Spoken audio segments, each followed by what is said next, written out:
Merci Yves. Il était en feu ce soir, c'était beau de te voir. Yes, sir. Comme si il n'y avait pas eu 27 ans d'écart avec avec René. Wow, c'était tellement bon. Tu des gens qui aiment Jésus ici dans cette salle encore? Wow, merci Seigneur. Dans la prochaine partie, c'est une partie pour moi qui est très chère à mon cœur. Je veux partager avec vous un peu de l'historique des 80 ans de l'Église parce que ça a commencé quand même il y a quand même quelques années, hein? 1938 que ça a commencé. Et je veux remercier Mme Richard qui m'a beaucoup aidé à faire ça comme il faut, à dire les bonnes affaires. Tu sais, quand tu n'étais pas là dans le temps, tu reçois ce que les gens disent, puis à un moment donné, tu veux juste valider. Puis tout ça a commencé en 1938 avec la famille Trépanier qui ont accepté Jésus. Comme il n'y avait pas d'église à Saint-Hyacinthe, alors eux autres qui ont été à Montréal, parce qu'il y avait une église à Montréal. Puis la famille Trépanier, monsieur et madame Trépanier, ils avaient une fille. Puis leur fille, elle a marié un certain Ovila Desmarais. Alors, monsieur et madame Trépanier se sont dit, on va témoigner à notre gendre, Ovila. On va y parler de Jésus. Puis, Ovila, il a dit oui à Jésus. C'est vraiment le premier dans la lignée des Desmarais qui a dit oui à Jésus. Il avait été marié. Il avait 4 enfants, que vous m'avez dit, Mme Richard, à ce moment-là. 4? Je ne jouais pas bien avec les lumières ici. 4, c'est bon, merci. Puis,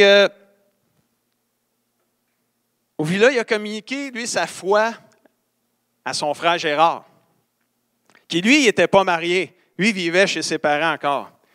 Puis Gérard, il a dit oui à Jésus, lui aussi. Ça commence, ça. Mais ses parents, ils n'ont pas aimé ça. Ils l'ont mis dehors. Mais vu qu'Ovila, il était marié et il avait une maison, bien, Ovila, il a reçu Gérard chez lui. Et tranquillement, de fil en aiguille, ils ont continué de servir Dieu, ils ne se sont pas laissés arrêter parce que les parents avaient mis Gérard dehors. Ils ont continué de croire, ils étaient convaincus par le Saint-Esprit, puis ça, c'est vraiment extraordinaire. Puis on veut les remercier aujourd'hui pour ça qu'on est là. Sans se douter de ce qui allait suivre, le Seigneur s'est servi de M. et Mme Trépanier, d'Ovila et son épouse, pour débuter l'Église. Cette famille spirituelle que nous célébrons aujourd'hui, 80 ans plus tard. Toute la famille Desmarais a fini par accepter Jésus, incluant les parents qui avaient mis dehors Gérard aussi. Wow! Ça, c'est la fidélité de Dieu. Puis ça, là, désespérez pas. Quand quelqu'un vous dit non dans votre famille, il y a toujours de l'espoir. Tant qu'il y a de la vie, il y a de l'espoir. Jésus peut sauver encore comme il sauvait dans le temps, il y a 80 ans. Toute la famille Desmarais a accepté Jésus et des réunions ont commencé dans les maisons. Et là, le pasteur Samson est arrivé. Plusieurs ont connu le pasteur Samson. On a beaucoup parlé ici, le pasteur Samson. Le pasteur Samson est arrivé et on peut dire que le pasteur Samson était le premier pasteur, le pasteur fondateur de l'Église pentecôtiste de Saint-Hyacinthe. Il a été pasteur pendant 41 ans, de 1938 à 1979. Alors, c'est juste impossible qu'on puisse battre ce record-là. C'est vraiment impossible. J'ai fait le calcul pour ma propre vie ici à Saint-Hyacinthe. Ça m'amènerait à 83 ans pour égaler M. Samson. Fait qu'on oublie ça, on ne se rendra pas. On va peut-être me rendre à 83 ans, mais je ne suis pas sûr que je vais être encore le pasteur principal de toutes ces années-là. Mais je trouvais ça extraordinaire de voir un homme qui est venu à Saint-Hyacinthe puis implanter une église avec la famille Desmarais. L'Église a grandi en nombre. Et en 1942, l'Église a déménagé sur la rue Saint-Pierre, pour ceux qui connaissent un peu Saint-Hyacinthe. Le nom de l'Église à l'époque, selon ma firme Colombo et compagnie, c'était Église évangélique Pentecôte. En 1946, l'Église déménagea sur la rue Saint-Michel, qui était une ancienne écurie. Ça a-tu l'allure, ça, ceux qui étaient là? En 1952, tu sais, ça avance tranquillement. L'Église grandit. Elle déménage sur la rue Vaudreuil. Qui a connu la rue Vaudreuil? Là? Dites oui, quelqu'un, là. Oui, ça a de l'allure. La rue Vaudreuil, et l'Église a été là pendant 20 ans.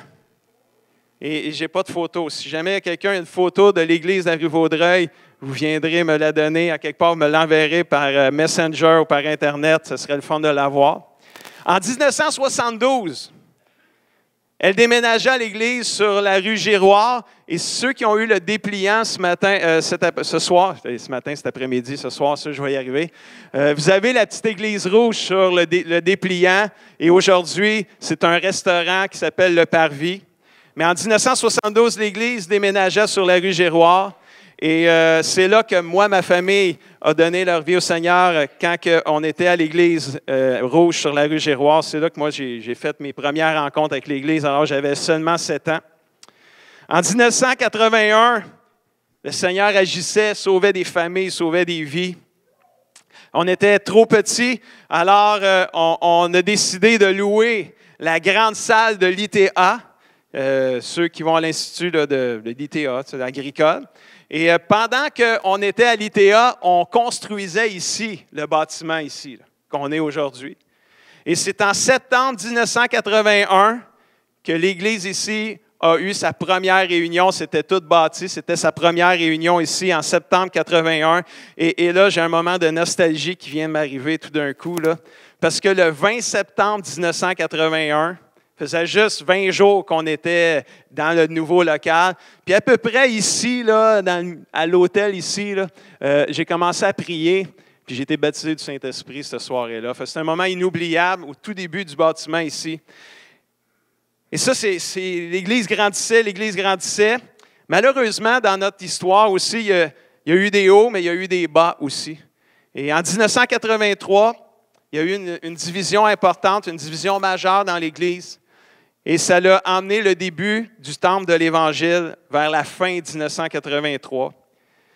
Et là, les deux églises ont continué pendant une période de temps, jusqu'en 1995, où l'Église ici, malheureusement encore, connu un autre moment difficile, où il y a eu une autre division majeure importante, qui a donné, on pourrait dire, naissance à une troisième église dans la ville de Saint-Hyacinthe, qui fut nommée, à un moment donné, l'Église Source de Vie, pour ceux qui se rappellent. Et l'église ici, qui s'appelait, quand le bâtiment a été érigé en 81, s'appelait le Centre évangélique de Saint-Hyacinthe. En 1995, avec les divisions, ils ont nommé le nom Centre du renouveau chrétien pour ceux qui étaient là. Après 28 ans de division et beaucoup trop de vies brisées, le Seigneur opéra le plus grand miracle jamais réalisé dans l'histoire de l'Église, peu importe laquelle, dans le monde entier. Le 30 avril 2011, espérant contre toute espérance. Abraham qui disait ça. Moi, je disais ça en tout cas. Ma femme croyait à la fusion, moi, j'espérais la fusion. C'est pas pareil, ça. Croire, c'est que tu le sais. Espérer, c'est t'espères. Tu n'es pas sûr. Quand tu crois, tu le sais. Quand tu espères, mais tu n'es pas sûr. Mais espérant contre toute espérance, le 30 avril 2011, les trois églises, dans leurs bâtiments respectifs, à 15 heures de l'après-midi, ont pris un vote. Et la question n'était pas compliquée. Est-ce que vous voulez qu'on se fusionne les trois églises ensemble, oui ou non? Et à 97%, les trois églises ont dit oui, on veut se fusionner, on veut se réconcilier. Et le 11 septembre 2011, il y a 7 ans, les trois églises se sont réconciliées, sont revenues ensemble et aujourd'hui, on est le carrefour chrétien des Mascoutins depuis le 11 septembre 2011 et ce n'est que le début de tout ce que l'aventure que Dieu veut nous faire vivre ensemble. Quand le ciel s'ouvre, tout est possible, même l'impossible. Quelqu'un dit Amen. Amen. Oh oui, rendez grâce au Seigneur. Merci mon Dieu. C'est le verset que je lisais au début. Depuis que la création de l'Église, l'ennemi est venu combattre, mais l'ennemi n'a pas vaincu l'Église. Alléluia. L'Église, par la grâce de Dieu, s'est relevée, alléluia, plus forte que jamais. Et on est aujourd'hui ensemble, on vit le miracle de Dieu, semaine après semaine, année après année. Plusieurs ministères sont sortis de l'Église, ministère de pasteurs, ministère de missionnaires, évangélistes. On a même des chanteurs qui ont fait des CD, etc. Et plusieurs ministères sont sortis de l'Église Pentecôte grâce à Dieu, grâce à l'influence du pasteur Samson, du pasteur Daigneault, du pasteur Dave, du pasteur René, tous les pasteurs qui ont passé ici à Saint-Hyacinthe. Et juste une petite parenthèse, pasteur Daigneault, sa fille est ici. Où es-tu, Rachel? Rachel est là, la fille du pasteur Daigneault, avec toute sa famille. Merci d'être là. Alléluia. Descendu de l'Ontario pour venir vivre ce moment-là avec nous. Vous touchez mon cœur par votre présence aujourd'hui, Rachel et ta famille. Merci d'être là.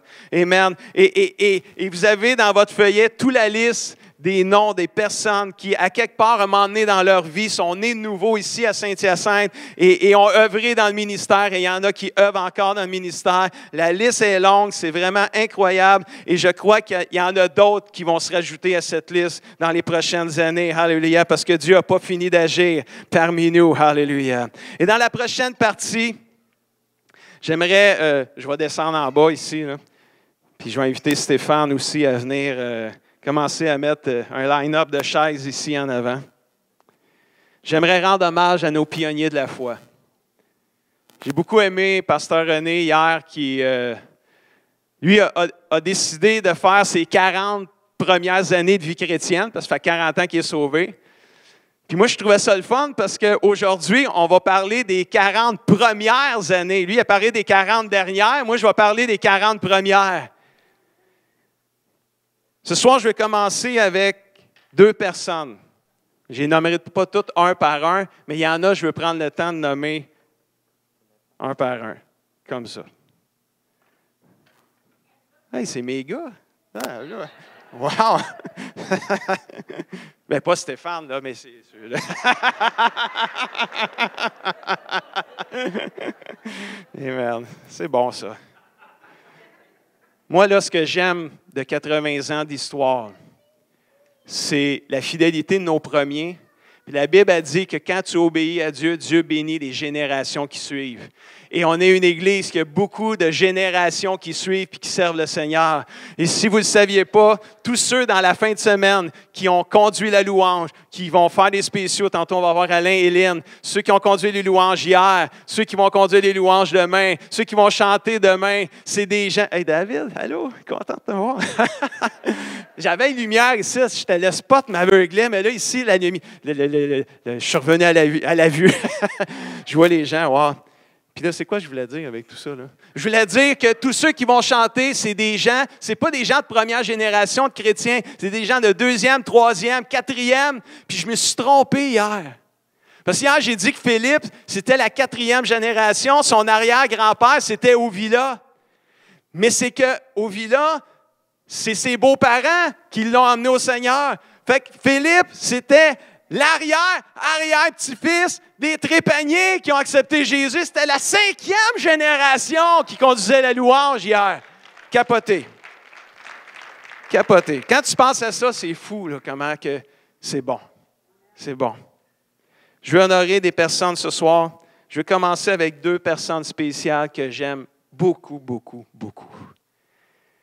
Madame Richard puis Madame Rita, sa sœur. Pendant que vous vous approchez tranquillement, je vous invite à venir en avant, là, parce qu'on veut prier avec tous nos pionniers. Mais ces 2 personnes-là, là, leur père, c'était Ovila. Fait qu'eux autres, depuis le jour 1, ils sont dans l'Église. Amen. Depuis le jour 1.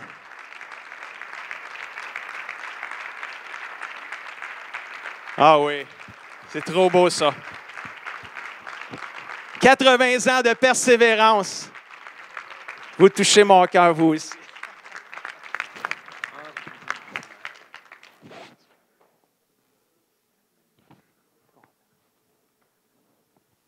« 80 ans. Ils sont encore dans l'Église. Dimanche après dimanche. Quelle inspiration pour la jeunesse, pour tout le monde ce soir. Je voulais prendre le temps de le mentionner ce soir. Parce que moi, quand je les vois, ils me donnent le goût de persévérer. Wow! Merci d'être là. Dans la famille, la première génération des Desmarais, évidemment, il y en a plusieurs qui sont décédés aujourd'hui, qui sont partis avec le Seigneur. Mais il reste 4 survivants, on va dire ça comme ça. Je ne sais pas si c'est bon mot. 4 vivants, on va dire vivants, pas survivants. C'est comme si tu es rendu à un certain âge, tu survis. Tout le monde connaît Monsieur Desmarais, frère Gérard, qui a 101 ans aujourd'hui, à l'heure où on se parle. Il a fêté ses 101 ans au mois de mai. Frère Gérard ne peut pas venir, la santé ne lui permet pas d'être là, parce que je suis sûr que si la santé lui permettait, il aurait été ici. On a Irène aussi, une des sœurs dans la famille Desmarais qui est malade aussi, qui ne peut pas être là. Mais on a de ses enfants qui sont là aussi. Puis Frère Gérard aussi, il y a de ses enfants qui sont avec nous. On a Gisèle aussi, qui était sur le point de venir, une des premières dans les familles, mais elle a été opérée la semaine passée. Et elle ne peut pas venir. Elle demande que l'Église prie pour elle. Alors tantôt, quand on va prier, c'est Lynn qui va prier. Essaye de penser à prier pour Gisèle. Mais dans toute cette lignée-là, la 4e vivante de cette famille-là est avec nous autres. Puis il y en a peut-être qui s'en rappellent. Moi, je l'appelais Madame Courtemanche. Mais il y en a d'autres qui l'appelaient Mado. Alors, je ne sais pas ce qu'elle est, Madame Courtemanche. Y a-tu quelqu'un qui peut l'emmener en avant, là, un portier régent? Laisse-y les écouteurs, par exemple, parce qu'elle ne comprendra pas. C'est un fil? Ah, non, on n'a pas des sans-fils? Il ne marche pas bien. Bon, pas grave. Est-ce qu'on peut juste accueillir Mme Courtemanche? 93 ans. Elle aime encore Jésus, c'est merveilleux. Wow! Merci, Seigneur. Merci, mon Dieu, pour ta fidélité.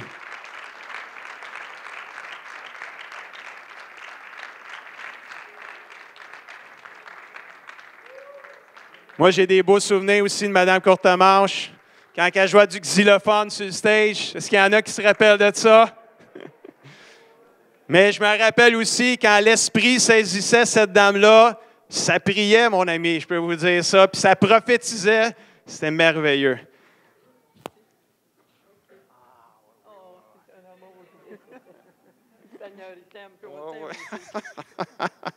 Ça me touche, ça, ces affaires-là.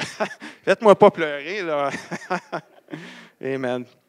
Je vais inviter après ça, là, je ne pourrais pas les nommer un par un parce qu'on va se rendre à la réunion de demain, tellement qu'il y en a. Ce n'est pas quantifiable, l'impact que l'Église a eu dans le monde entier. On ne peut pas quantifier ça, il y en a trop. Il y a trop de gens, là. Il y a des missionnaires, là. Il y a des gens qui ont prêché dans tellement de pays, qui ont sorti de l'Église, des missionnaires, les René, tous les missionnaires qui ont parti, Charbonneau, juste Mario Massicotte qui est né de nouveau ici, il a fait le tour du monde entier. On a un impact international, mondial. C'est incroyable les vies qu'on a pu toucher, c'est même pas quantifiable. Regardez toute la liste qu'on a vue tantôt, c'est fou, là. C'est tellement beau. Dieu protège ton Église encore, protège ces familles, protège ces gens-là, que d'autres continuent, Seigneur. Je vais inviter, pas que je me perde dans mes papiers.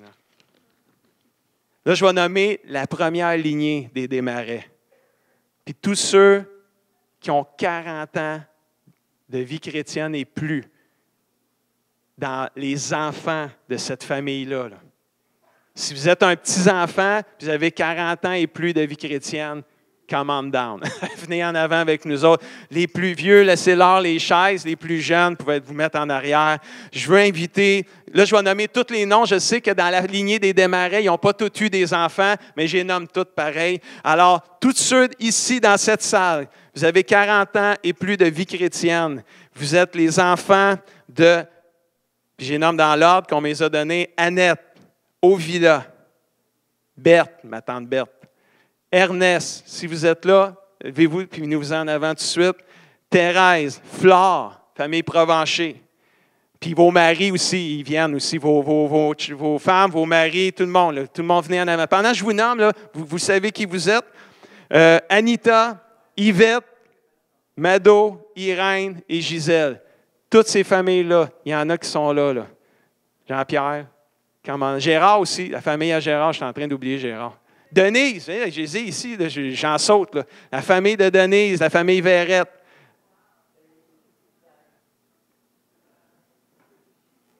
Claude, t'es le mari à Lucille, come on down.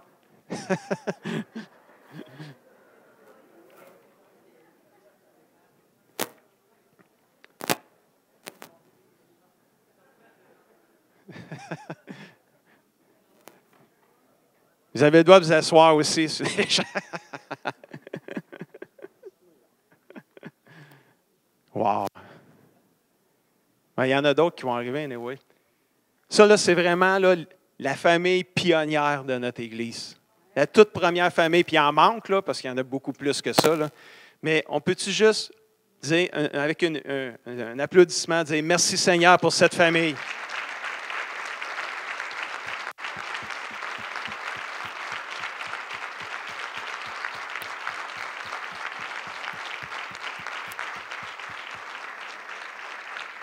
Mais ce n'est pas fini parce que cette famille-là a décidé que Jésus, ce n'était pas juste pour eux autres. Vous l'avez témoigné partout autour de vous autres. Puis il y en a plein d'autres familles qui se sont ajoutées. Et tous ceux dans cette salle, vous avez accepté Jésus entre 1938 et 1978. Ça veut dire que vous avez 40 ans de vie chrétienne. Je veux que vous venez entourer puis venez avec vous autres parce que vous êtes nos pionniers de la foi aussi. Tous ceux qui ont... Soyez pas gênés, soyez fiers. Vous avez donné votre vie à Jésus ici. Même si vous n'êtes plus un membre de l'Église ici, ce n'est pas grave. Ça a commencé ici. C'est ça qu'on veut célébrer ce soir. Amen. Ma tante Monique, tu peux venir ici. Il y a des chaises de libre ici. Merci, mon Dieu. Ah, ça, c'est beau. Ça, c'est beau. Wow. C'est merveilleux. C'est merveilleux. S'il y en a là, qui ont 39 ans de vie chrétienne, vous êtes dans votre 40e année, vous avez le droit de vous avancer en avant aussi.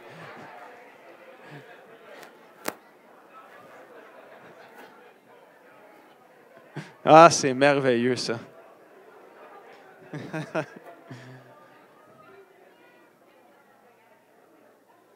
Oups. Moi aussi, je suis là-dedans, là. Je suis là-dedans, là. Mais là, je suis par ici. Denise aussi est là-dedans. OK. Là, je sais que je suis dos à la caméra, mais c'est pas grave. Avant d'aller prier pour vous, on a des gens aussi qui sont vivants, mais qui sont malades puis qui ne peuvent pas être parmi nous, qui ont plus de 40 ans de vie chrétienne, puis que j'ai pu aller visiter cette semaine. Je suis allé voir frère Gérard Desmarais, je suis allé voir cette semaine. Je suis allé voir frère Gérard Chassé aussi. Puis je suis allé juste, malgré leur état, je suis allé voir Jacqueline, l'épouse à Jean. Je suis allé les voir, puis je suis allé juste leur dire merci. Je suis allé leur dire, on va fêter 80 ans en fin de semaine. Je suis allé leur dire merci pour les années que vous avez servi, puis l'impact spirituel que vous avez eu dans notre vie. Puis je leur ai laissé une lettre et un crayon pour la famille. Ça, j'ai été béni de faire ça parce que c'est comme dans la prière, Dieu m'avait dit, va faire ça. J'ai obéi, peu importe l'état dans lequel ces gens-là étaient. Je suis allé voir mon père, Fernand Agostin, qui est quand même très souffrant, très malade, difficile pour lui venir à l'Église. Tu es allé lui dire merci aussi. Mais là, ce n'était pas le fils qui allait lui dire merci, c'était le pasteur qui est allé lui dire merci. Il est resté surpris de voir le pasteur. Et il me reste Mme Bocage à aller visiter, que je n'ai pas pu y aller cette semaine, mais je vais aller voir Mme Bocage. Parce que Mme Bocage aussi a servi beaucoup dans l'Église pendant plusieurs années. Des gens qui sont trop malades, qui ne pouvaient pas venir, mais je ne voulais pas qu'ils soient oubliés. Alors, c'est pour ça que je prends le temps de les nommer ce soir. Puis peut-être j'en oublie, il y en a tellement de monde que Dieu n'oublie pas. Merci Seigneur, ça c'est le plus grand. J'ai 3 petits versets, puis après, Lynn, tu peux t'approcher tranquillement. Pour les jeunes, tous ceux qui sont jeunes, peut-être qu'il y en a qui se sentent jeunes, mais ici. Deutéronome 32, 7. Pensez aux jours d'autrefois, Rappelez-vous les années passées, de génération en génération. Posez des questions à vos parents, puis à vos grands-parents, puis à vos arrière-grands-parents, et ils vous raconteront ce qui est arrivé. Moi, j'en ai des questions aussi à poser. C'est qui? Bien, répondez-moi pas, là, mais ces genres de questions, c'est qui, en 1980, 81, là, quand c'était le temps d'acheter la bâtisse ici, le terrain, c'est qui a rêvé à avoir ce grand terrain-là? Il y a quelqu'un qui a rêvé dans ce temps-là. Là. Puis, mais tu sais, c'est le genre de questions qu'on peut poser, pas à moi, parce que j'étais trop petit, mais on peut aller voir ces gens-là, puis il y en a plusieurs qui peuvent me répondre à ça. Mais j'aime le verset qui dit, posez des questions, apprenez de cette génération-là. Il y a de quoi apprendre en posant des questions à ces gens-là parce qu'ils ont vécu. Puis Mme Richard aujourd'hui disait, on a vu de toutes les couleurs. Moi, j'en ai vu de toutes les couleurs, mais j'ai l'impression qu'il y a des couleurs qui me manquent quand que je regarde Mme Richard. Pour tous, un verset pour tous. Lévitique 19, 32. Levez-vous devant une personne âgée. Soyez pleins de respect pour les gens âgés. Ainsi, vous respecterez votre Dieu. Le Seigneur, c'est moi. Quand tu respectes une personne âgée, tu respectes Dieu.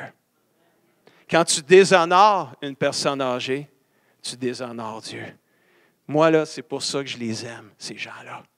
Je suis reconnaissant que si on est là aujourd'hui, là, ce n'est pas à cause de moi. C'est parce qu'il y a des gens comme vous qui avez dit oui à Jésus, qui avez payé le prix. Vous êtes fait persécuter, comme je disais un matin, depuis votre jeunesse, mais on ne vous a pas vaincu. Wow, vous êtes encore là aujourd'hui. Mais là, j'ai un verset pour vous. Je ne peux pas vous oublier, j'ai un verset pour vous. Ésaïe 46, 4. C'est comme Dieu qui vous parle. Jusqu'à votre vieillesse, je serai le même. Jusqu'à votre vieillesse, je vous soutiendrai. Je l'ai fait et je veux encore vous porter, vous soutenir, mais surtout vous sauver. Lynn, où es-tu, chérie? Est-ce que la Bible dit, levez-vous devant une personne âgée? Je pense qu'on va inviter l'Église à se lever. Amen.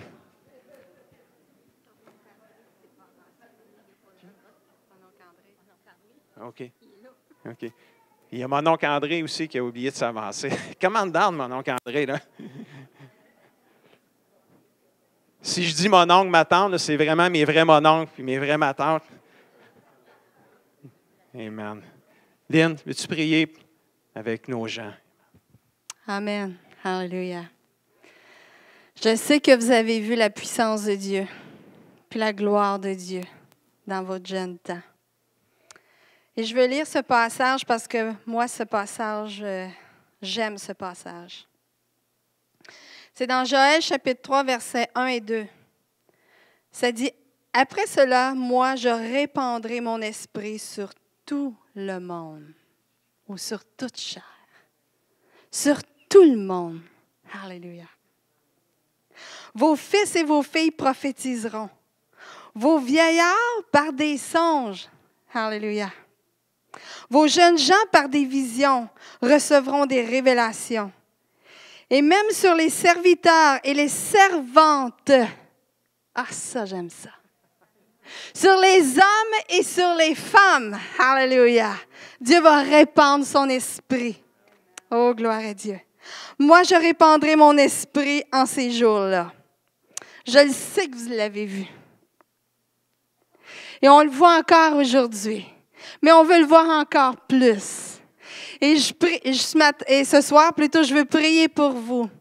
Et je prie que Dieu répande son esprit encore et encore sur vous. Même dans un âge avancé. Il n'y a pas, ça dit que même vos vieillards, on voit sur les fils et les filles, sur les serviteurs, les servantes, sur les vieillards. Dieu répand son esprit sur toute génération. Amen. Alléluia. Et ça ne s'arrête pas comme ça. Là. Ça ne s'arrêtera pas aujourd'hui. Amen. Alléluia. Père éternel, je vais t'élever tous ces gens au trône de ta grâce, oh Dieu, au nom de Jésus-Christ. Alléluia. Père, je prie que tu saisisses ces gens Je prie que tu les saisisses encore, Seigneur, aujourd'hui. Je prie que tu les saisisses à nouveau, Seigneur. Alléluia. Je prie, Seigneur, que tu leur montres ta gloire, que tu leur montres ta puissance, Seigneur. Alléluia. On veut voir ta gloire, on veut voir ta puissance, Seigneur. Que ta puissance se manifeste parmi nous, oh Dieu. Je prie, Seigneur, que tu répandes ta faveur sur chacune de leurs vies, Seigneur. Et Seigneur, je te remercie. Je te remercie, Seigneur, de tout ce que tu as fait dans leur vie, Seigneur. Le sacrifice qu'ils ont payé, Seigneur. Ils ont payé cher, oh Dieu. Ils ont payé cher dans leur début, Seigneur, pour que cette Église existe aujourd'hui, pour que nous, les plus jeunes, on soit là aujourd'hui, Seigneur. Je prie, Seigneur, que ta faveur soit sur chacun d'eux, que tu les bénisses abondamment, oh Dieu éternel. Alléluia. Alléluia. Alléluia. Merci, Seigneur Jésus. Merci, mon Dieu éternel. Alléluia. Oh, Saint-Esprit, viens et souffle un vent de fraîcheur. Souffle un vent de fraîcheur sur cette génération. Souffle un vent de fraîcheur sur ces gens, Seigneur. Alléluia. Oui, saisis-la à nouveau, Seigneur. Alléluia. On veut voir ta gloire encore, oh Dieu. Alléluia. Bénis abondamment, Seigneur. Bénis abondamment, oh Dieu éternel. Alléluia, je prie que ta grâce soit sur chacune de leurs vies. Je prie, Seigneur, que tu renouvelles leur force physique, Seigneur. Je prie, Seigneur, que celui qui est faible, Seigneur, que tu le rendes fort, oh Dieu. Alléluia. Je prie, Seigneur, que tu renouvelles les forces spirituelles, Seigneur. Les forces émotionnelles, oh Dieu éternel. Relève, Seigneur. Relève cette génération, Seigneur, qui est plus avancée. Alléluia. Alléluia, Jésus. Merci pour leur persévérance. Ils sont un modèle pour nous, Seigneur. Un modèle, oh Dieu éternel. Alléluia. C'est au nom de Jésus que je prie pour ce peuple. Et Père, je veux t'élever cette femme Gisèle au trône de ta grâce, oh Dieu. Je prie pour ta main puissante sur elle. Je prie, Seigneur, que tu relèves cette femme puissamment, oh Dieu, même si elle est avancée en âge. Je prie, Seigneur, que tu renouvelles ses forces physiques, que tu la relèves puissamment, Seigneur, qu'on puisse voir ta gloire encore une fois dans cette vie, Seigneur Dieu. Relève-la, visite-la, viens, Seigneur, la rafraîchir spirituellement, oh Dieu éternel. C'est au nom de Jésus que nous te prions ce soir. Amen et amen. Merci, Seigneur. Merci, oh Dieu. Alléluia. Juste avant qu'on s'assoie, j'ai juste quelque chose que je veux vraiment partager avec l'Église et avec nos pionniers de la foi. En 80 ans d'histoire, il s'en est passé des choses. On a vu de toutes les couleurs, comme on disait tantôt. Puis je m'adresse à vous, puis je m'adresse à l'Église aussi, à ceux qui nous visitent. Si au cours des 80 années d'existence de l'Église, l'Église vous a fait mal, l'Église vous a blessé, puis ça, on y a tout goûté. On ne se cachera pas, on ne mettra pas la tête dans le sable, on y a tout goûté. On a tout eu mal, on a tous été blessés à quelque part. Mais ce soir, si l'Église vous a blessé, si l'Église vous a fait mal, peut-être vous écoutez ça par la vidéo, par l'Internet. L'Église de Saint-Hyacinthe, peut-être dans le passé, vous a fait mal. Aujourd'hui, en tant que représentant de l'Église ici, je vous demande pardon. Je vous demande pardon. Je vous demande pardon. Si l'Église vous a fait mal, je vous demande pardon. Je veux que vous finissiez avec la paix de Dieu dans votre cœur. Ne laissez pas l'amertume des blessures du passé venir vous voler les années qui vous restent à vivre pour Dieu. Je vous aime trop. Pardonnez-nous au nom de Jésus. Amen. Soyez bénis abondamment. Est-ce qu'on peut rendre grâce à Dieu pour nos pionniers de la foi? Amen. Vous pouvez prendre place. Merci. Dieu vous bénisse abondamment. Amen. Dieu vous bénisse. Merci. Amen. Merci. Dieu vous bénisse. Dieu vous bénisse. Merci d'être venu. Amen. Merci, Huguette. Dieu vous bénisse. Amen. Amen. Merci, Brigitte. Dieu vous bénisse. Amen. Dieu vous bénisse. Dieu vous bénisse. Dieu vous bénisse, M. Bergeron.